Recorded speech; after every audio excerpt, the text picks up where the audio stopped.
Je pensais que Eapos, être présenté comme un simple ami lors des Eapos, une réception de mariage ne serait que Eapos, une petite humiliation, mais c'est Eapos, est finalement devenu la goutte des Eapos, qui a fait déborder le vase. Je aime Eapos, appelle Marc Pierret, mes amis aiment Eapos, appelle Marco, J. Eapos, et 45 ans et jusqu'à Eapos, récemment, je dirigeais une usine de fabrication près de Lyon, un poste solide avec un plan des Eapos, intéressement qui aimait Eapos, avait mis à elle Eapos, abri du besoin. J. Eapos avait une femme, Élodie, qui gérait une petite boutique en ligne des Eapos, objets artisanaux faits main. Nous étions ensemble depuis 6 ans, mariés depuis 4.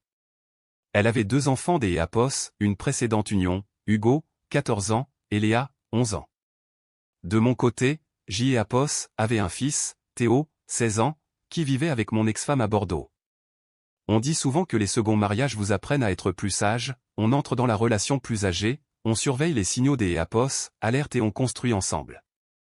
Élodie et moi avions acheté une maison, rien de somptueux mais une demeure solide de 4 pièces avec un beau jardin près des bonnes écoles. J. Eapos avait aidé à lancer son entreprise en avançant 50 000 € pour elle et Eapos, équipement, les machines à broder et les matières premières, elle disait que ces Eapos étaient un prêt, je préférais appeler ça un investissement, sans paperasse, juste basé sur la confiance. Le samedi 16 septembre, nous nous sommes rendus au mariage de sa cousine dans un domaine viticole chic près des Eapos, Annecy, un endroit magnifique avec des collines verdoyantes et cette lumière de fin des Eapos, été que les photographes adorent. Élodie avait passé la matinée à se préparer, coiffure, maquillage, la totale. J. Eapos avait enfilé mon costume bleu marine, ciré mes chaussures et nous avions fait la route ensemble dans sa Peugeot. On parlait de choses banales, de la météo, de la musique, du fait que Hugo avait besoin de nouvelles chaussures de foot. Elle semblait heureuse, riait à mes blagues et me touchait le bras sans aucune distance entre nous. Nous sommes arrivés sur le parking en gravier vers 15h30 pour la cérémonie prévue à 16h, mais Élodie voulait aider pour les derniers détails. J. Eapos ait pris le cadeau sur le siège arrière, un cadre en argent choisi ensemble, et nous avons marché vers le bâtiment principal avec ses arches de pierre, son lierre grimpant et ses rangées de chaises blanches parfaites. Près de elle et Eapos, entrée se trouvait la table de réception avec une nappe en lin blanc, le livre des Eapos, or et une coordinatrice des Eapos, une cinquantaine des Eapos, Anne portant des perles et un sourire professionnellement figé qui semblait juger tout ce que Eapos, elle voyait. Elle a levé les yeux à notre approche, stylo en main, demandant nos noms. Élodie Pierret, a répondu ma femme en signant de son écriture bouclée. La coordinatrice aimait Eapos, a regardé en haussant les sourcils et a demandé qui J. Eapos était. J. Eapos attendait que Eapos, elle dise mon mari, mon partenaire, Marc, N. Eapos, importe quoi, mais Élodie a affiché ce petit sourire mondain que Eapos, on réserve aux inconnus et a lâché, oh, c'est Eapos, et juste un ami. Juste un ami. Ces mots sont tombés entre nous comme une pierre dans une eau calme et J. Eapos, et senti quelque chose de froid et de définitif et Eapos, installé dans ma poitrine. Joël Eapos, et regardez, attendant une correction, un rire, un je plaisante chérie, mais elle et Eapos, étaient déjà détournés pour pointer quelque chose sur le plan de table.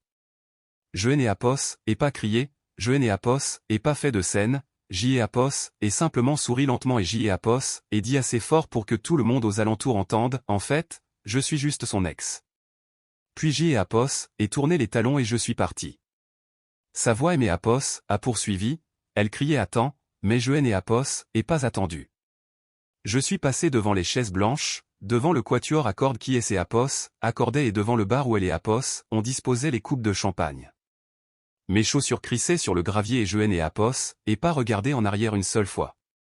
Le parking me semblait immense comme un terrain de rugby mais J. Eapos, et atteint ma voiture, heureusement que nous étions venus séparément ce jour-là. Je suis monté, J. Eapos, et démarré le moteur et J. Eapos, et pris la route départementale, mes mains étaient stables, ma respiration normale, c'est Eapos, était le calme étrange des Eapos, un homme qui vient de voir la dernière pièce des Eapos, un puzzle et Eapos, un briquet. Pendant les minutes qui ont suivi, mon téléphone Eapos a cessé de vibrer, des SMS des Eapos, Élodie, de sa mère, de sa tante, des Eapos, une certaine Claire. À un feu rouge, J. Eapos, et jeté un œil à Eapos, écran, Marc, S. Eapos, il te plaît reviens, c'est Eapos, était une erreur, que Eapos, est-ce qui se passe? Élodie pleure, c'est Eapos, est embarrassant, règle ça. J. Eapos, et éteint le téléphone et J. Eapos, et continué à rouler. Ce que je ne savais pas encore, c'est et que ces 4 minutes avaient suffi pour que sa mère la prenne à part et exige des explications, pour que les invités commencent à chuchoter et pour que quelques un réalise que échange avait été filmé par le vidéaste du mariage. Les dominos commençaient à tomber et était déjà à mi-chemin de la maison. Je suis arrivé à 18h30, la maison semblait différente, plus grande et plus vide. Ai posé mes clés, desserré ma cravate et je me suis versé un verre de cognac, restant assis dans mon costume à fixer le vide. Vers 19h, et rallumé mon téléphone, 43 appels manqués, 62 SMS, 3 messages vocaux. Et fait défiler la liste sans rien ouvrir jusqu'à à ce que un message de mon fils Théo arrive. Papa, il faut que tu aies mes appel, c'est est important. Théo et envoyait jamais ce genre de message. Il a décroché dès la première sonnerie. Papa, je dois te dire quelque chose sur Elodie, et filmer un truc au mariage avant que tu partes. Était chez un ami ce week-end dont la mère connaît la cousine des Elodie et aider pour elle et installation, je vous ai vu arriver mais avant la cérémonie, je ai vu parler à un type près de elle et entrée latérale, un grand des environ 40 ans en costume gris, ils étaient très proches, elle riait et lui touchait le bras alors et sorti mon téléphone. Que est-ce que tu as filmé? Ai-je demandé. Elle et a embrassé papa, un vrai baiser, puis ils ont parlé et il a dit on se voit à la réception et elle a répondu agi naturellement.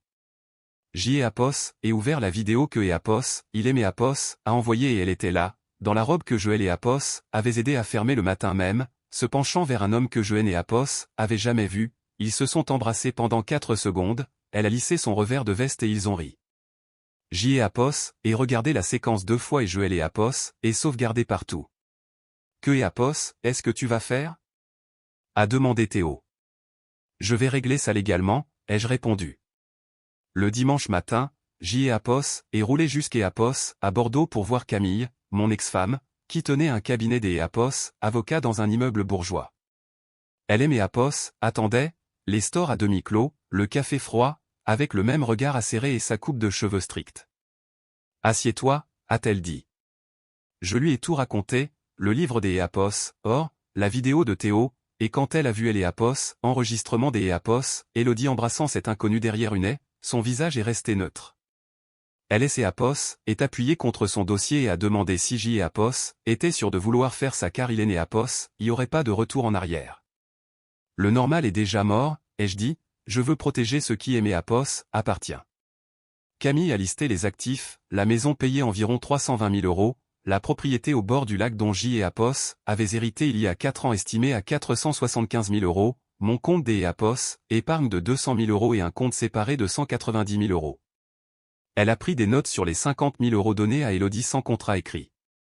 Nous avons du tout documenté et Camille a déposé des documents pour établir une SCI et un blocage des biens, elle et a prévenu que si nous agissions maintenant, nous pourrions tout verrouiller en 72 heures mais que ce serait sale car Elodie allait se battre.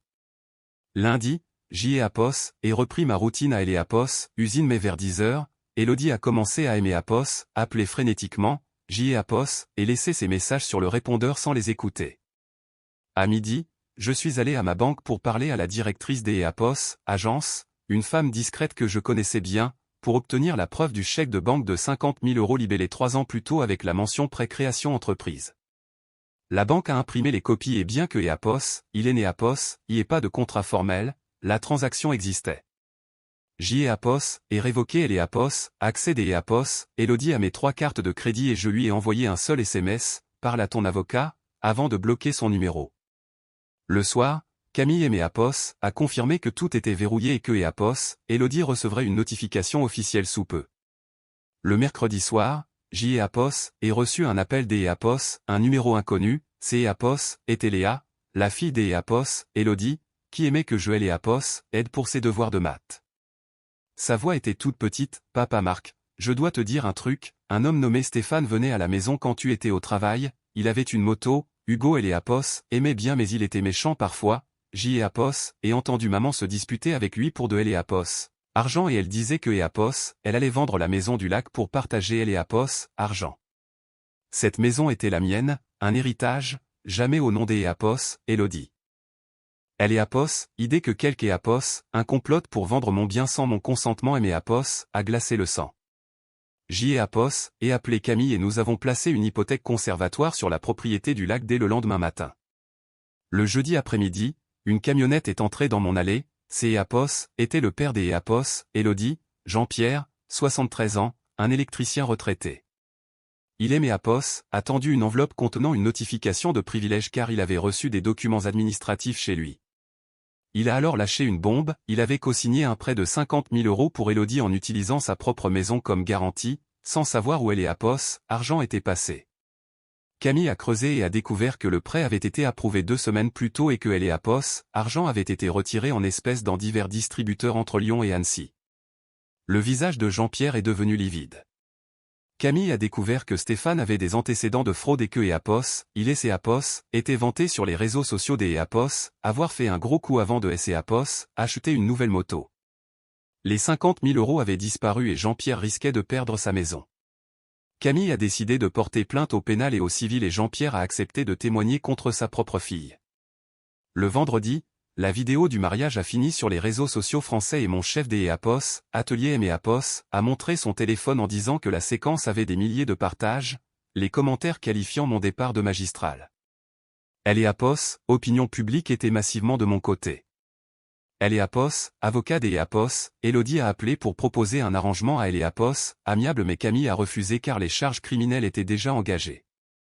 Le samedi, Élodie et Apos, égarée dans mon allée, elle est restée 1 minute dans sa voiture avant de sortir, elle semblait brisée.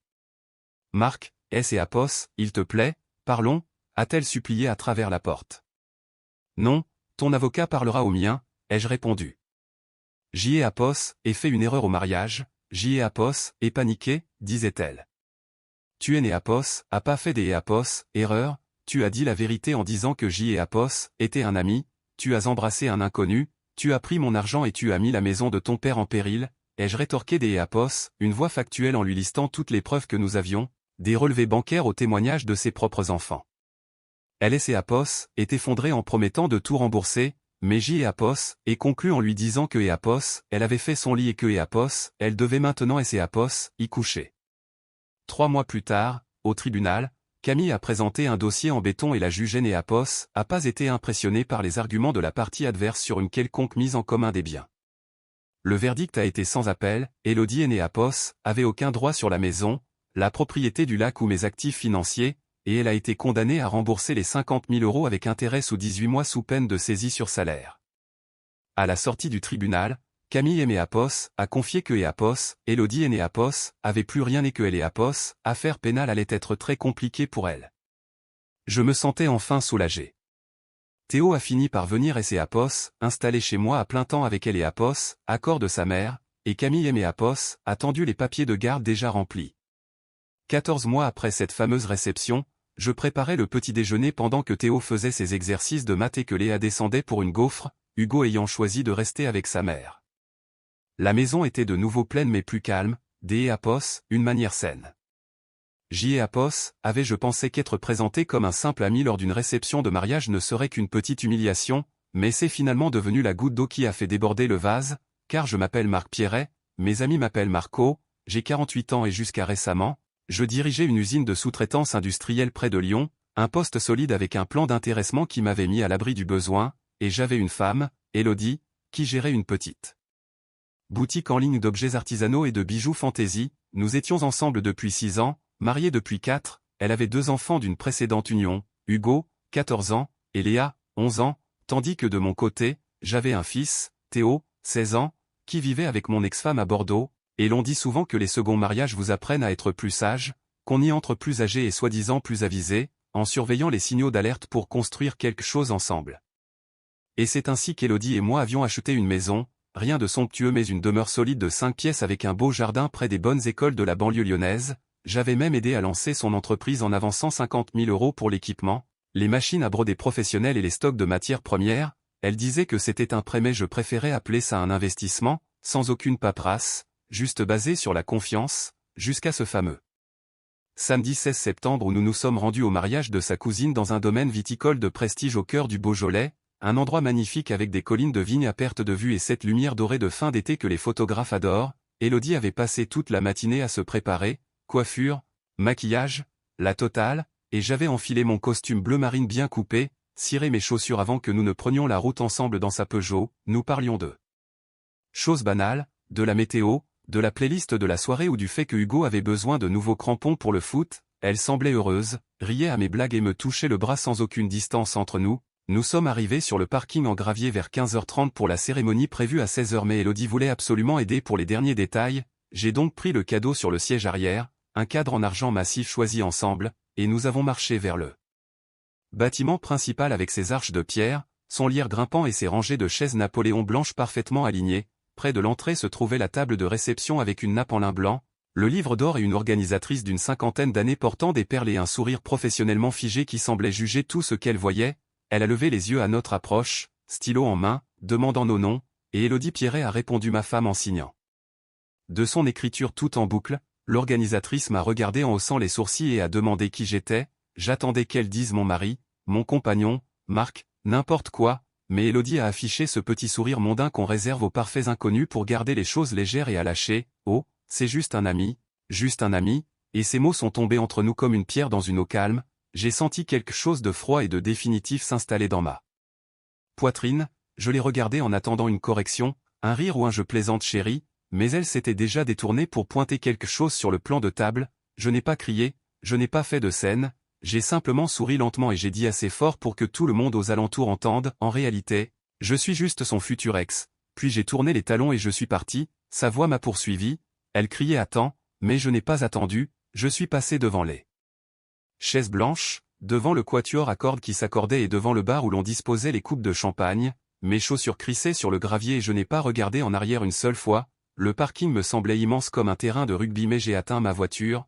Heureusement que nous étions venus séparément car j'avais prévu de rentrer plus tôt pour le travail. Je suis monté, j'ai démarré le moteur et j'ai pris la route départementale. Mes mains étaient stables, ma respiration normale. C'était le calme étrange d'un homme qui vient de voir la dernière pièce d'un puzzle s'imbriquer. Pendant les minutes qui ont suivi mon départ, mon téléphone n'a cessé de vibrer. Des SMS d'Élodie, de sa mère, de sa tante, d'une certaine Claire. À un feu rouge j'ai jeté un œil à l'écran. Marquez et Apos, il te plaît reviens, c'était une erreur.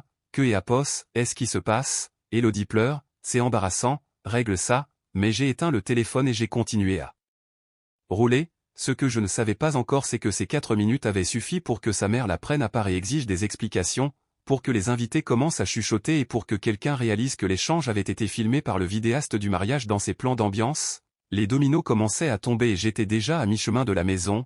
Je suis arrivé vers 18h30, la maison semblait différente, plus grande et étrangement plus vide. J'ai posé mes clés sur le comptoir, desserré ma cravate et je me suis versé un fond de vieux cognac, restant assis dans mon costume à fixer le vide. Vers 19h j'ai rallumé mon téléphone pour découvrir 43 appels manqués, 62 SMS et 3 messages vocaux. J'ai fait défiler la liste sans rien ouvrir jusqu'à ce qu'un nouveau message arrive. Ce n'était pas Élodie ni la famille mais Théo, mon fils, qui me disait « Papa il faut que tu m'appelles c'est important ». Théo n'envoyait jamais ce genre de message. Il a décroché dès la première sonnerie pour me dire « Papa je dois te dire quelque chose sur Élodie, j'ai filmé un truc au mariage.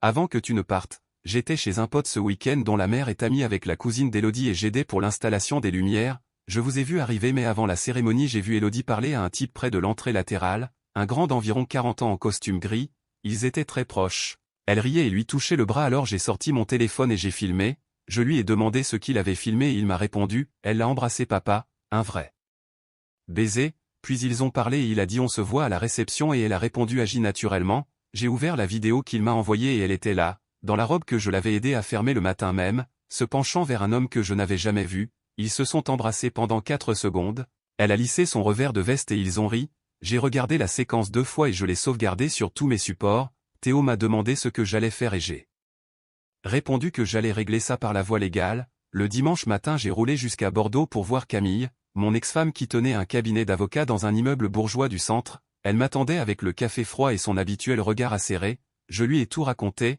le livre d'or, la vidéo de Théo, et quand elle a vu l'enregistrement d'Élodie embrassant cet inconnu derrière une et son visage est resté neutre avant qu'elle ne me demande si j'étais vraiment sûr de vouloir faire ça car il n'y aurait pas de retour possible, je lui ai répondu que le normal né Apos existait plus et que je voulais protéger mes biens. Camille a listé mes actifs, la maison payait environ 320 000 €. La propriété au bord du lac d'Annecy dont j'avais hérité il y a 4 ans estimée à 475 000 €, mon compte d'épargne de 200 000 € et un compte séparé de 190 000 €, je lui ai parlé des 50 000 € donnés à Élodie sans contrat écrit et elle m'a dit que nous devions tout documenter immédiatement. Elle a lancé les procédures pour établir une SCI et un blocage conservatoire des biens, m'a prévenu que ce serait violent car Élodie allait se battre pour une prestation compensatoire mais j'avais les preuves des virements et des paiements. Le lundi j'ai repris ma routine à l'usine mais vers 10 h Élodie a commencé à m'appeler sans relâche. J'ai laissé ses messages sur le répondeur et à midi je suis allé à ma banque pour obtenir la preuve du chèque de 50 000 €. Libellé 3 ans plus tôt avec la mention pré-création entreprise, la directrice d'agence qui me connaissait bien a imprimé les copies et bien qu'il n'y ait pas de contrat formel la transaction existait bel et bien. J'ai immédiatement révoqué l'accès d'Élodie à mes cartes de crédit et je lui ai envoyé un seul SMS, « Parle à ton avocat », avant de bloquer son numéro. Le soir même Camille m'appelait pour me dire que tout était verrouillé et qu'Élodie recevrait une notification officielle sous peu. Le mercredi soir j'ai reçu un appel d'un numéro inconnu, c'était Léa la fille d'Élodie qui aimait que je l'aide pour ses devoirs de maths chaque semaine. Sa voix était toute petite pour me dire, « Papa Marc je dois te dire un secret sur maman, un homme nommé Stéphane venait souvent à la maison quand tu étais au travail. Il avait une grosse moto et Hugo l'aimait bien mais il était méchant parfois, j'ai entendu maman se disputer avec lui pour de l'argent et elle disait qu'elle allait vendre la maison du lac pour partager la somme avec lui. Cette maison était la mienne, un héritage familial qui n'avait jamais été au nom d'Élodie, et l'idée que quelqu'un complote pour vendre mon bien sans mon consentement m'a glacé le sang. J'ai rappelé Camille et nous avons placé une hypothèque conservatoire sur la propriété du lac dès le lendemain matin. L'appel de Léa rendait le plan très clair, ce n'était pas une erreur isolée mais une stratégie préméditée. Le jeudi après-midi une camionnette est entrée dans mon allée, c'était le père d'Élodie, Jean-Pierre, 73 ans, un électricien retraité qui m'a tendu une enveloppe contenant une notification de privilège car il avait reçu des documents administratifs chez lui. Il a alors lâché une bombe, il avait co-signé un prêt de 50 000 € pour Élodie en utilisant sa propre maison comme garantie sans savoir où l'argent était passé. Camille a creusé et a découvert que le prêt avait été approuvé 2 semaines plus tôt et que l'argent avait été retiré en espèces dans divers distributeurs entre Lyon et Annecy. Le visage de Jean-Pierre est devenu livide quand il a compris. Camille a découvert que Stéphane avait des antécédents de fraude et qu'il s'était vanté sur les réseaux sociaux d'avoir fait un gros coup avant de s'acheter une nouvelle moto. Les 50 000 € avaient disparu et Jean-Pierre risquait de perdre sa maison. Camille a décidé de porter plainte au pénal pour abus de confiance et escroquerie et Jean-Pierre a accepté de témoigner contre sa propre fille. Le vendredi la vidéo du mariage a fini par fuiter sur les réseaux sociaux et mon chef d'atelier m'a montré son téléphone en disant que la séquence avait des milliers de partages. Les commentaires qualifiant mon départ de magistral, l'opinion publique était massivement de mon côté. L'avocat d'Élodie a appelé pour proposer un divorce par consentement mutuel rapide mais Camille a refusé car les charges criminelles étaient déjà engagées. Le samedi Élodie s'est garée dans mon allée, elle est restée 1 minute dans sa voiture avant de sortir, elle semblait brisée et me suppliait à travers la porte, « Marc s'il te plaît parlons », mais j'ai répondu que son avocat n'avait qu'à parler au mien. Elle disait qu'elle avait fait une erreur au mariage parce que elle avait paniqué mais je lui ai rétorqué qu'elle avait dit la vérité, qu'elle m'avait traité comme un ami alors qu'elle embrassait un inconnu, volait mon argent et mettait la maison de son père en péril. J'ai listé froidement toutes nos preuves, des relevés bancaires aux témoignages de ses propres enfants. Elle s'est effondrée en promettant de tout rembourser mais je lui ai dit qu'elle avait fait son lit et qu'elle devait maintenant s'y coucher. 3 mois plus tard au tribunal judiciaire de Lyon Camille a présenté un dossier en béton et la juge n'a pas été impressionnée par les arguments de la partie adverse. Le verdict a été sans appel, Élodie n'avait aucun droit sur la maison, la propriété du lac ou mes actifs financiers, et elle a été condamnée à rembourser les 50 000 € avec intérêt sous peine de saisie. À la sortie du tribunal Camille m'a confié qu'Élodie n'avait plus rien et que l'affaire pénale allait être très lourde pour elle. Je me sentais enfin soulagé car ce chapitre était clos. Théo a fini par venir et s'est installé chez moi à plein temps et Camille m'a tendu les papiers de garde déjà remplis à moitié. 14 mois après cette fameuse réception je préparais le petit déjeuner pendant que Théo faisait ses exercices de maths et que Léa descendait pour une gaufre, Hugo ayant choisi de rester avec sa mère. La maison était de nouveau pleine mais d'une manière saine et apaisée. J.E. avait placé une partie de la vente de la maison du lac dans des fonds de placement pour Théo et Léa. Élodie a fini par déclarer faillite. Son père a obtenu un jugement contre elle et elle travaille désormais dans un commerce de détail en vivant dans un petit appartement tout en payant ses dettes. Cela aurait dû être satisfaisant mais je ne ressentais plus rien. Elle était un chapitre terminé. Théo a levé les yeux de ses devoirs et a souri en proposant que on aille tous les 3 passer été sur Île de Ré. Une idée que Léa a immédiatement approuvée. Ce même après-midi Camille est passée prendre le café. Nos rendez-vous juridiques et étaient transformés en dîner et quelque chose de doux grandissait entre nous. Elle m'a serré la main sur la terrasse en disant que j'avais l'air beaucoup plus léger qu'il y a un an et j'ai acquiescé car c'était la vérité. Je repense souvent à cette table de réception et à cette simple phrase « Oh c'est juste un ami », qui a déclenché une tempête que je n'aurais jamais pu imaginer, mais partir ce jour-là avec calme a tout mis en mouvement, menant à la paix que je connais aujourd'hui, une vie bâtie sur l'honnêteté plutôt que sur les faux semblants.